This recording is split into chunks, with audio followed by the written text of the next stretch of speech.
देखिए, चीन में 2 ट्रेडिशंस बहुत प्रसिद्ध हुए जो एथिक्स की दुनिया में जिनका नाम है, ख्याति है।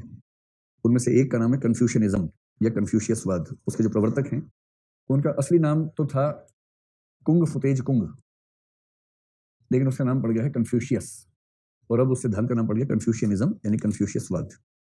कोई विस्तृत बात नहीं करनी है, ये देखिए 2-2 मिनट में कुछ शब्द नोट करने हैं, एक प्रश्न है तो उस पर आप क्या-क्या लिख सकते हैं।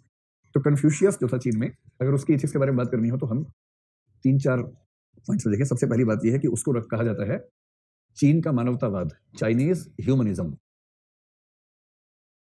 ह्यूमनिज्म का मतलब होता है वह विचारधारा जो मनुष्य को चिंतन के केंद्र में रखती है। इस सेंस में, क्योंकि कन्फ्यूशियनिज्म में भी मनुष्य केंद्र में है। कन्फ्यूशियस ठीक उस समय का व्यक्ति है जिस समय बुद्ध और महावीर भारत में हुए, तो 6th सेंचुरी बीसी के आसपास। और बुद्ध और महावीर के दर्शन में भी कहते हैं, बुद्ध में विशेष रूप से, कि ह्यूमनिज्म का इनिशियल रूप दिखाई पड़ता है। इस सेंस में कह सकते हैं कि जिस समय भारत में पहली बार मानववाद पैदा हुआ बुद्ध के यहाँ, लगभग उसी समय चीन में भी ह्यूमनिज्म पैदा हुआ। दूसरी बात यह है कि इनके एथिक्स को अगर आप उसी वर्गीकरण में रखना चाहें तो इसको बोलेंगे वर्च्यू एथिक्स, क्योंकि कन्फ्यूशियस ने कुछ वर्च्यूज पे बल दिया और कहा कि जीवन का जो सार है वो यही है। तो ये तो हो गया इंट्रोडक्शन में कहने के लिए 2 बातें। दूसरी बात, अगर इनसे पूछें कि बेसिक वैल्यू क्या है, मूलभूत मूल्य क्या है इनके दर्शन में, तो एक बहुत प्रसिद्ध कथा चलती है कन्फ्यूशियनिज्म में, जिसमें एक चेला है, एक गुरु है। जैसे भारत में ना बुद्ध हैं तो चेले पूछते थे, बुद्ध मुस्कुराते थे, ऐसे ही एक चेले ने कन्फ्यूशियस से पूछा कि पर चेला चाहता है कि बहुत कम मेहनत में सब कुछ प्राप्त हो जाए मुझे, और गुरु समझाना चाहता है कि बहुत कम मेहनत में बहुत ज्यादा प्राप्त नहीं हो सकता है। तो अंत में चेले ने पूछा कि गुरु जी, क्या आप मुझे एक शब्द में सारी नैतिकता का सार समझा सकते हैं? मुझे बस सार में नहीं जाना है, फिल्म टाइप पढ़ाई करनी है जिसमें सारी नैतिकता एक शब्द में ही प्राप्त हो जाए। तो गुरु ने बहुत सोच के, कन्फ्यूशियस ने बहुत सोच के अंत में कहा कि अगर एक शब्द में ही समझना है तो वो शब्द है रेसिप्रोसिटी।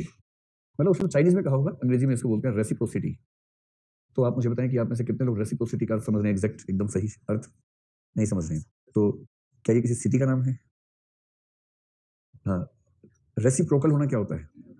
विलोम। रेसिप्रोकल विलोम होता है? नहीं, 1 बाय 1 नहीं होता। रेसिप्रोकल होने का मतलब है पारस्परिक। रेसिप्रोसिटी का मतलब पारस्परिकता।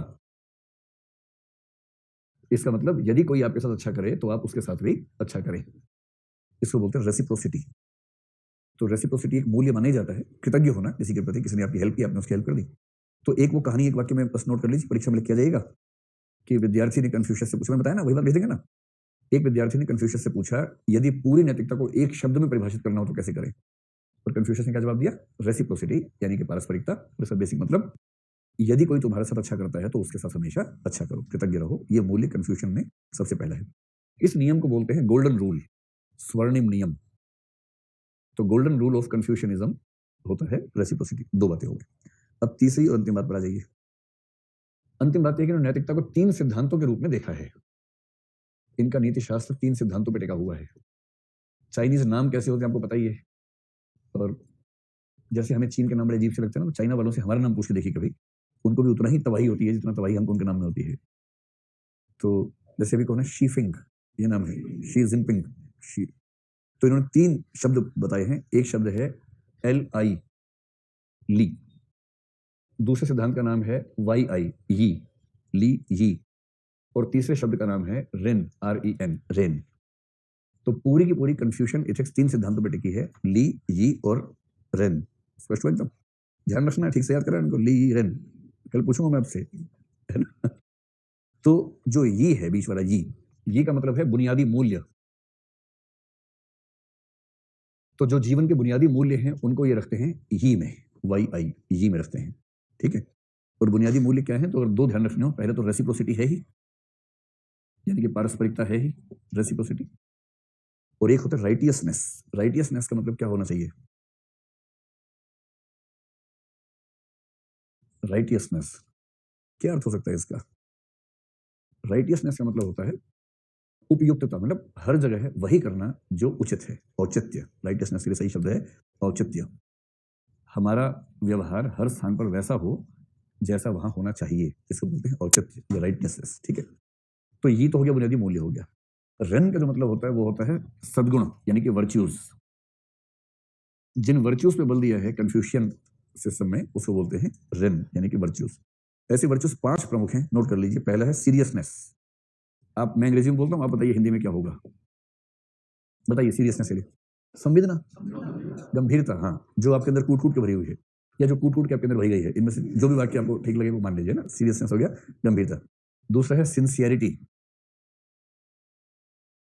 सिंसियरिटी, सिंसियरिटी भी लगभग वही होता है, लेकिन यहाँ पर सिंसियर होने का मतलब है सच्चा होना। तो सत्यनिष्ठा मान लीजिए, सत्य के नजदीक होना, ऐसा कुछ कर लीजिए। एक होता है जनरोसिटी, जनरोसिटी को हिंदी में बोल देते हैं उदारता। और उदारता का मतलब दूसरों की मदद थोड़ा ज्यादा ही कर देनी चाहिए, बजाय ये सोचने की। कैलकुलेटर दिमाग में बहुत नहीं रखना चाहिए कि इसने मेरी इतनी हेल्प की, तो इसने 4.25 रुपए की हेल्प की, मैंने 4 रुपए 35 पैसे कर दी, तो बड़ा मुश्किल हो गया। तो थोड़ा सा आगे बढ़ चढ़कर समाज यानी व्यक्ति के हित में काम कर देना चाहिए, उसको बोलते हैं। एक शब्द है काइंडनेस यानी दयालुता, और एक है डिलीजेंस। डिलीजेंस क्या होता है? डिलीजेंस यानी परिश्रम, कठोर मेहनत। तो गंभीरता, उपयुक्तता, उदारता, दयालुता, परिश्रम, ये 5 वर्चूज अगर किसी के जीवन में है तो वो रेन हो गया उसके अंदर, यानी कि यानी कि वो बहुत शानदार व्यक्ति माना जाएगा। अब बचा जो ली है। ली का मतलब 2 चीजें हैं, आचरण और कर्मकांड।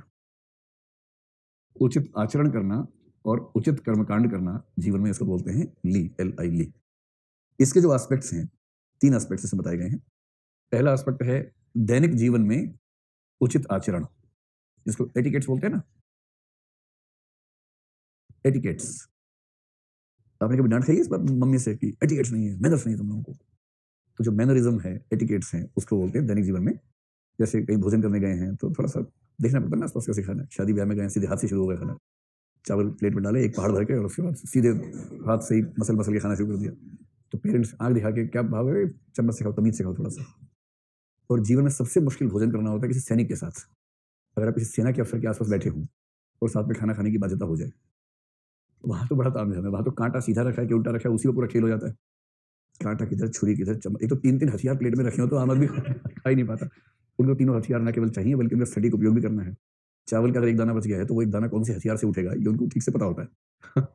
बाकी लोग दाएं बाएं देखते हैं कि एक बार उधर देखे जरा 1 सेकंड के लिए, उसके बाद तो हम पूरा काम कर ही देंगे। लेकिन और सबसे मुश्किल है डोसा, अगर आप खा रहे हो और आपको दिया गया हो एक छुरी, एक कांटा, एक चम्मच, खा लेते हैं आप लोग उससे?